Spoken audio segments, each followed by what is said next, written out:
Je suis de plus en plus riche et je vis dans l'abondance. Je suis de plus en plus riche et je vis dans l'abondance. Je suis de plus en plus riche et je vis dans l'abondance. Je suis... Qu'est-ce que tu fais? Bien là, je fais mes affirmations. OK. Tu fais pas ça, toi?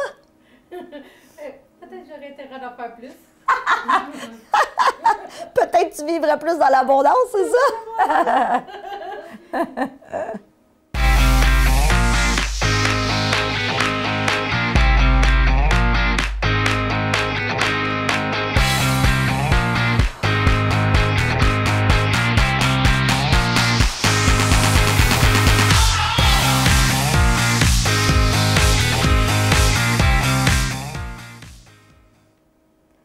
Bonjour et bienvenue à Mastef TV, votre télé inspirante. J'espère que vous allez bien. Je me présente, je suis Stéphanie Milot et vous le savez, je me suis donné une mission, c'est d'inspirer 10 millions de personnes au cours de la prochaine décennie à vivre une vie extraordinaire à la hauteur de leurs rêves. Merci de faire partie de ces 10 millions de personnes-là. Et aujourd'hui, je vous parle d'un livre que j'ai vraiment beaucoup aimé qui s'appelle « Tout se joue avant 8 heures ». En anglais, c'est le Miracle Morning. Et je suis tombée récemment sur le guide pratique. Puis moi, j'aime ça. Souvent, ce que je reproche à des livres, c'est super théorique, mais quand vient le temps d'appliquer ça dans notre quotidien, c'est pas nécessairement évident. Alors, l'auteur du guide pratique, c'est Laura Mabille. Alors, elle a repris les enseignements du concept du livre de Hal Elrod. J'ai de la misère à le prononcer.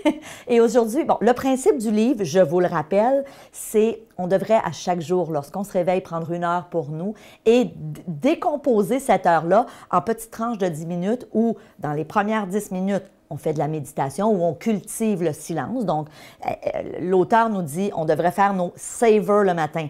S, le premier 10 minutes, S pour silence. Le deuxième A, donc savor, pour nos affirmations. Et aujourd'hui, dans le cadre de cette chronique, je vous explique, selon l'auteur, comment faire des... Lui, il appelle ça « Comment faire des affirmations bulldozer ». Alors, des affirmations vraiment qui fonctionnent, qui sont puissantes. Si vous me suivez depuis un petit moment, j'en parle souvent des affirmations, mais j'ai trouvé intéressant là-dedans parce qu'il amenait certaines notions que moi, je n'aborde pas nécessairement. Donc, premièrement, alors c'est en quatre étapes. Étape numéro 1, il dit « Quels sont vos objectifs et jusqu'où êtes-vous prêt pour les réaliser? » Vous savez, quand on détermine une autosuggestion, quand on écrit une autosuggestion, selon l'auteur, il dit « Tu devrais toujours avoir le quoi, mais aussi te poser la question « Pourquoi tu veux ça? » Et c'est clair, hein? Plus mon pourquoi est fort, plus c'est ce qui va faire que je vais être en mesure de garder ma motivation. Et ça, souvent, c'est le nerf de la guerre. On se fixe un but, un objectif, mais avec le temps, on perd notre motivation, on perd notre focus. Donc, vraiment important, je décris, OK, qu'est-ce que je veux? Et là, j'écris une affirmation, mais bien important, j'écris pourquoi est-ce que je veux ça? C'est quoi la raison? Et lorsqu'on s'arrête à penser au pourquoi, très souvent, on peut se rendre compte des fois que notre affirmation peut changer un petit peu. Donc ça, c'est l'étape numéro 1, le quoi et le pourquoi. Dans ce que l'auteur nous propose, son étape numéro 2, il dit on devrait fragmenter nos objectifs. Prenez un exemple. Et pourquoi les fragmenter? C'est simple. Très souvent, ce qui fait qu'on se décourage ou qu'on se démotive dans l'atteinte ou la poursuite d'un objectif, c'est qu'on voit ça trop gros. À partir du moment où je commence à fragmenter, et ça, j'en parle beaucoup dans mon programme l'ADN du succès, donc je ne sais pas si vous avez fait mon programme ADN du succès, mais j'explique que lorsqu'on vient morceler un objectif, si par exemple mon objectif est, je ne sais pas moi, de courir un marathon d'ici 2 ans, mais que je n'ai jamais couru plus que 5 km, peut-être que j'aurais avantage à morceler mon objectif.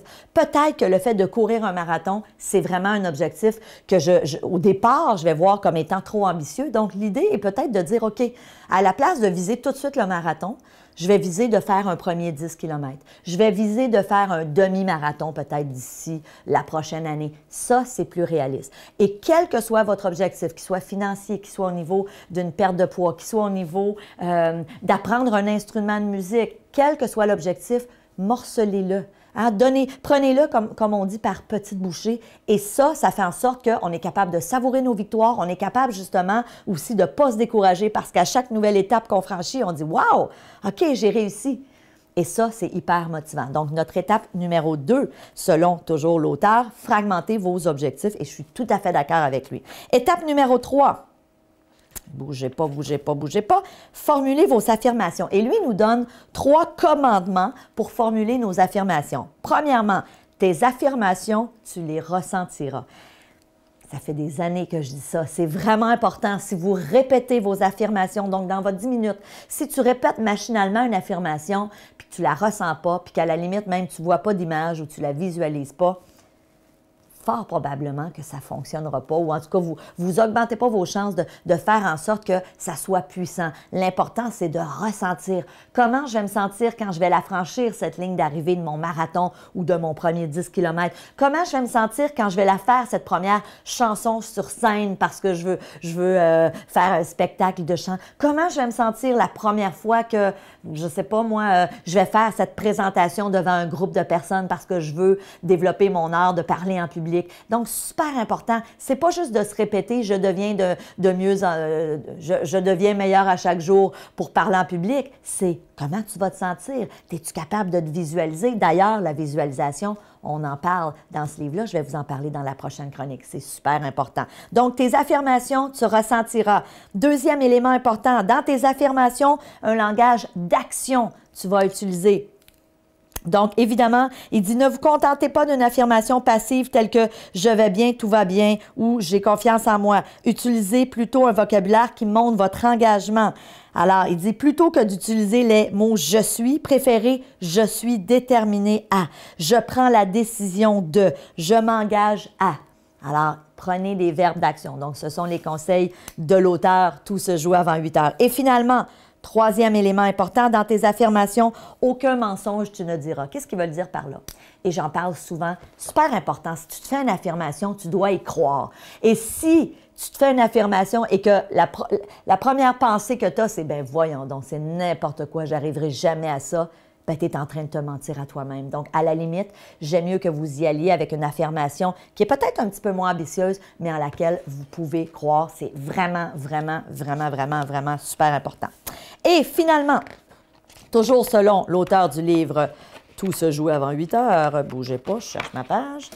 On est ici. Donc, notre quatrième étape, récitez vos affirmations chaque matin. Vous savez, c'est super important. Moi, dans mon programme ADN Succès, aussi dans mon programme Attraction, je disais aux gens, écoute tes autosuggestions le matin au réveil et le soir, juste avant de t'endormir, dans ton lit.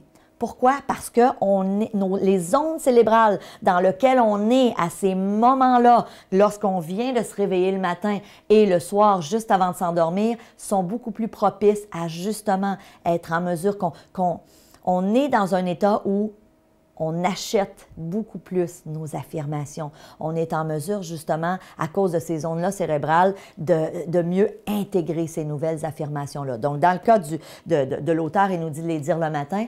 Moi, j'aurais envie de vous dire, faites-les le matin, hein, dans votre heure du Miracle Morning. Mais à la limite, si vous êtes capable, redites-les le soir, juste avant de vous endormir. Vous allez voir, c'est hyper, hyper puissant. Alors, évidemment, je vous recommande de courir, aller chercher non seulement le livre « Tout se joue avant 8 heures », mais aussi le guide pratique. Moi, je vous le dis, j'ai vraiment aimé cette portion où non seulement j'ai les enseignements de l'auteur, mais aussi j'ai des exercices pour être capable d'appliquer au quotidien. Hein, parce que c'est ça, souvent, on va lire un livre, puis on se rend compte, tu sais, si je vous demandais, c'est quoi le livre que vous avez lu il y a un an? Bien, es-tu capable de me résumer qu'est-ce que tu as retenu de ce livre-là? Malheureusement, souvent, on retient à peu près pas grand-chose au terme d'une année, alors qu'avec un guide pratique, on intègre, on instaure des nouvelles habitudes dans notre vie. Et c'est ça le but du Miracle Morning, d'instaurer cette routine-là le matin de 1 heure où je décortique mon heure en tranches de 10 minutes et je fais au départ mon silence, donc méditation, affirmation, et ensuite je fais mes affirmations. Dans la prochaine chronique, on va voir la prochaine partie qui est la visualisation. Alors, soyez là, je vous dis merci d'être là. En terminant, si vous aimez ce que je fais, s'il vous plaît, partagez mes chroniques. Invitez les gens à venir sur ma Steph Télé. C'est une télé inspirante, j'y mets tout mon cœur, mais j'ai besoin de vous. On veut contaminer la planète de bonnes nouvelles, d'outils aussi pour avoir une vie meilleure, et c'est ça ma mission, donc aidez-moi à remplir ma mission. Je vous dis merci d'être là, je vous aime, et on se voit dans une prochaine chronique. Salut!